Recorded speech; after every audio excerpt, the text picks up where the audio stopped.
चलिए, ये चैप्टर है जलवायु, जिसको हम लोग कहते हैं क्लाइमेट। क्या कहते हैं? क्या कहते हैं? क्लाइमेट। अब ये क्लाइमेट मीन्स हम ये पूछते हैं पहला सवाल कि हम लोग इस तरह का कपड़ा दिसंबर से ही क्यों पहनते हैं, जून में क्यों नहीं पहनते? क्योंकि उसी अनुसार ढलना ना पड़े। अच्छा ठीक है, हम पूछ रहे हैं कि जून जुलाई में ही गर्मी क्यों पड़ता है, दिसंबर में क्यों नहीं पड़ता है? बताओ, जल्दी जल्दी बताओ। नहीं जान रहे तो बोलो नहीं जान रहे हैं।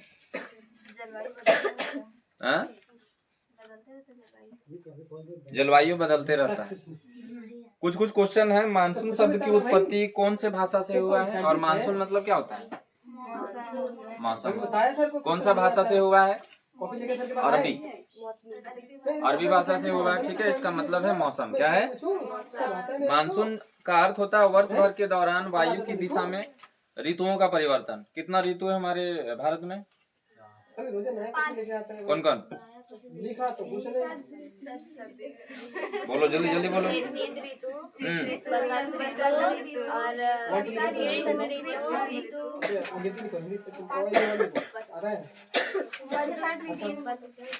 और बसंत तो ही हो गया ना। तुम लोग को ऋतु का नाम भी नहीं पता है? देखो, ये किसके कारण होता है समझ लो। यहाँ पे ये जो लाइनिंग है हम कल ही बताए थे, ये इसको क्या कहते हैं हम लोग?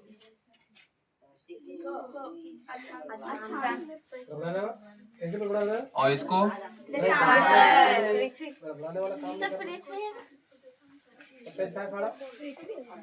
और ये जो रेखा वो कितना है? ये किसको नाम क्या है?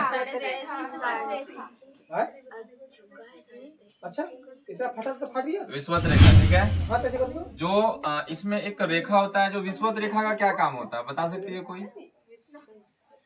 विषुवत रेखा क्या करता है? ग्लोब को दो बराबर भाग में बांट देता है। क्या करता है? दो बराबर भाग में बांट देता है, इसलिए इसको इंग्लिश में कहते हैं इक्वेटर। क्या कहते हैं? इक्वेटर मीन्स कि दो बराबर भाग में बांट दिया, यानी कि अर्ध गोला बना दिया। वो समझ में आ गया?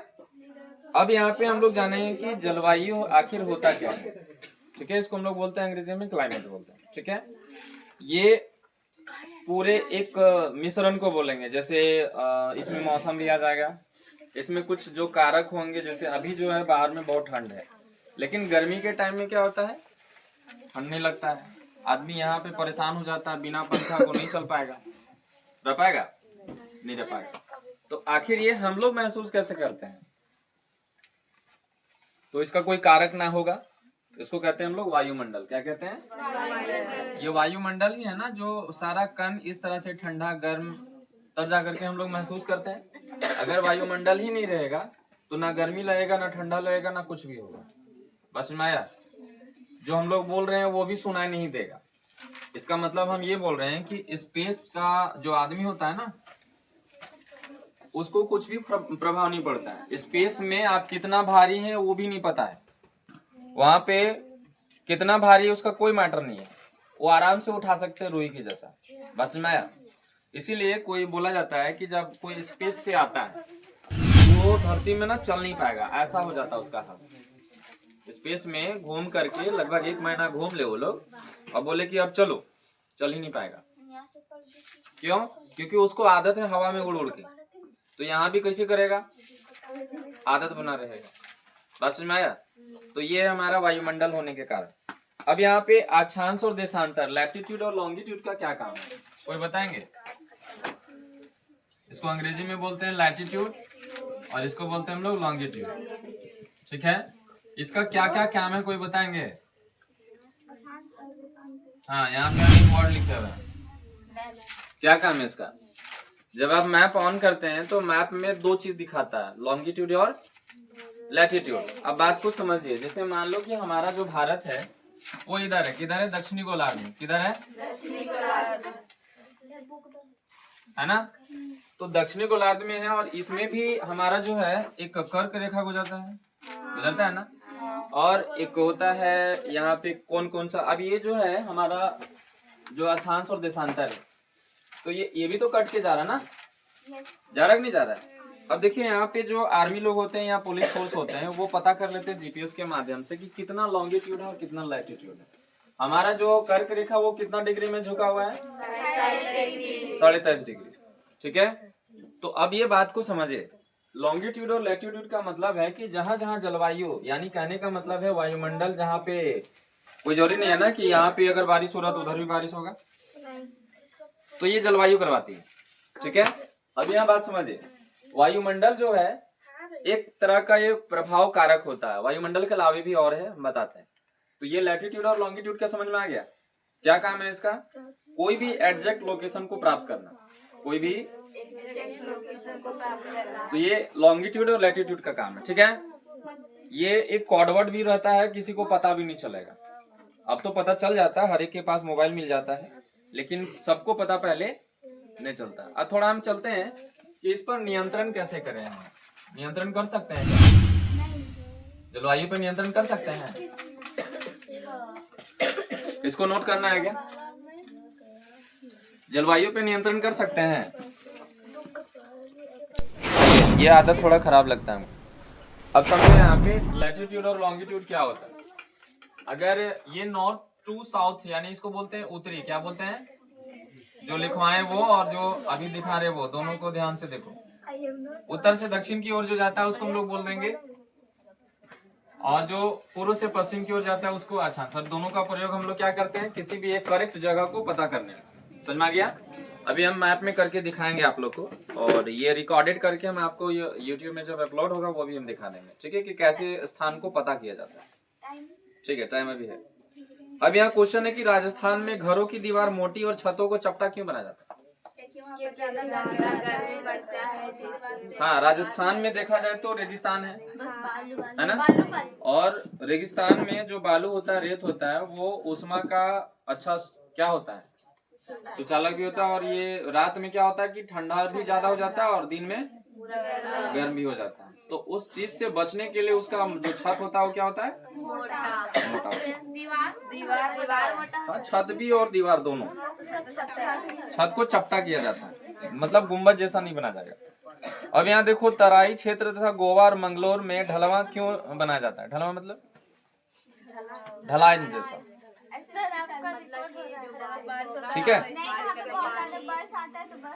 वो नीचे गिराने के लिए। अब है असम में सामान्यतः कुछ बांस के खंभों पर क्यों बने होते हैं? क्योंकि बांस के खंभे इसलिए बनाए जाते हैं क्योंकि बाढ़ आएगा तो आसानी से पानी निकलता है। ठीक है, अब यहाँ पे मजबूत बनाया जाता है। जलवायु पे नियंत्रण का बात किए हुए थे, तो जलवायु पे नियंत्रण के लिए हम लोग यहाँ पे टोटल 6 तरीका अपना सकते हैं। कितना?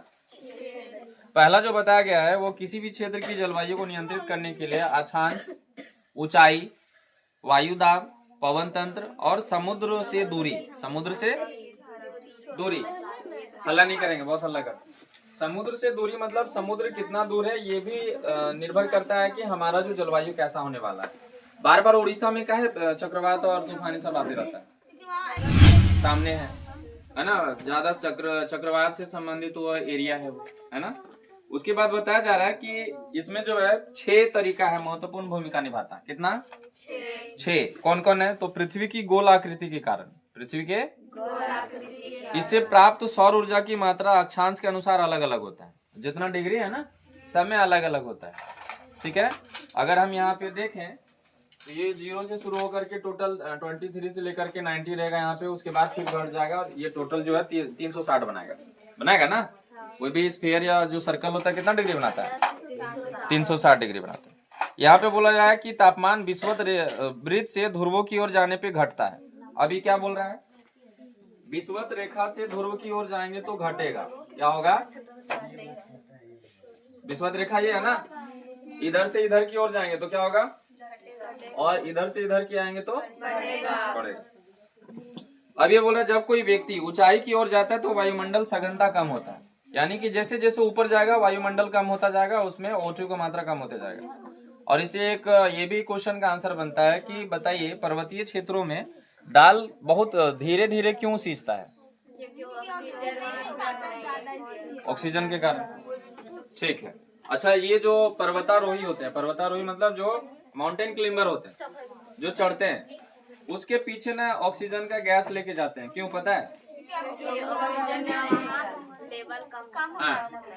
आप लोग बना के लाओगे जी। हेलो, उधर पीछे बना के लाओगे जब टाइम हो गया आप लोग नहीं। अब यहाँ समझो कि ऊंचाई जाने से क्या होता है, वायुमंडल का सघनता क्या होता है, कम होता है। सघनता का मतलब कौन बताएंगे? सघनता का मतलब क्या बताएंगे? एक सघन एक विरल होता है। बोलो। नहीं पता है। सघनता मतलब अभी हम लोग यहाँ पे हैं तो पूरा फुल एटमॉस्फेयर में है। जैसे जैसे ऊपर जाएंगे वो एटमॉस्फेयर धीरे धीरे खत्म हो जाएगा, तो उसको बोलते हैं हम लोग विरल माध्यम, है ना। जहाँ पे कोई तरह का मतलब कमी, विरल का मतलब कम और सघन का मतलब ज्यादा। पहाड़ियों में गर्मी के मौसम में ठंडी होती है। पहाड़ी क्षेत्र में क्या होता है? गर्मी के समय में। ये किसके कारण होता है? वायु दाब और पवन तंत्र के कारण होता है। वायु दाब मतलब वायुमंडलीय दबाव, जिसको बोलते हैं एटमॉस्फेरिक प्रेशर। क्या बोलते हैं? प्रेशर। आगे चलते हैं हम लोग। जैसे जैसे समुद्र की दूरी बढ़ती है वैसे वैसे निरंतर जो है इसका प्रभाव कम होते जाता है। विषम मौसम अवस्थाओं को महसूस करते हैं और महाद्वीपीय अवस्था में गर्मी अधिक हो जाता है। जो जरूरी नहीं है कि जहाँ पे पानी का जलधारा वहाँ पे ठंडा लगेगा। किन्हीं किन्हीं को जो ना सामने अगर कोई डैम है या कोई नदी है जो बहुत ऊपर से गिर रहा है, उसको जलप्रपात कहते हैं ना, तो उसमें आदमी को गर्म भी लगता है, ठंडा नहीं लगता। ब्लैंकेट के जैसा काम करता है वो। दूर में जो रहेगा उसको ठंडा लगेगा क्योंकि वो जो है पार्टिकल उड़ उड़ के वो ठंडा हो जाता है, लेकिन जो सामने रहेगा उसको गर्म लगेगा। आ जाओ। छठ पूजा में कौन कौन जो ना मतलब पानी में जो डूबे रहते हैं तो क्या लगता है उनको? ठंडा लगता है? उनको गर्म लगता है? देखो हम भी वहाँ रहते हैं तो वहाँ देखा जाता है अक्सर कि लोग पानी में ही डूबे रहना पसंद करते हैं। क्यों पता है? पानी वहाँ गर्म रहता है। हाँ वही तो बोल रहे हैं। और जो पानी से डूब करके बाहर निकल गए वो तो पूरा सिकुड़ जाएगा, है ना। तुम लोग हाँ बोल दी, सिकुड़ जाता है। हाँ ठीक है। अब यहाँ पे महासागरीय धाराएं भी होती हैं जो तट की ओर चलने वाली हवाओं के साथ ये प्रभावित होती है। जैसे कोई तटीय क्षेत्र जहाँ गर्म और ठंडा अवस्था है, ठीक है, वहाँ वायु की दिशा समुद्र की तट से होगी और वह तट जो है गर्म या ठंडा होगा।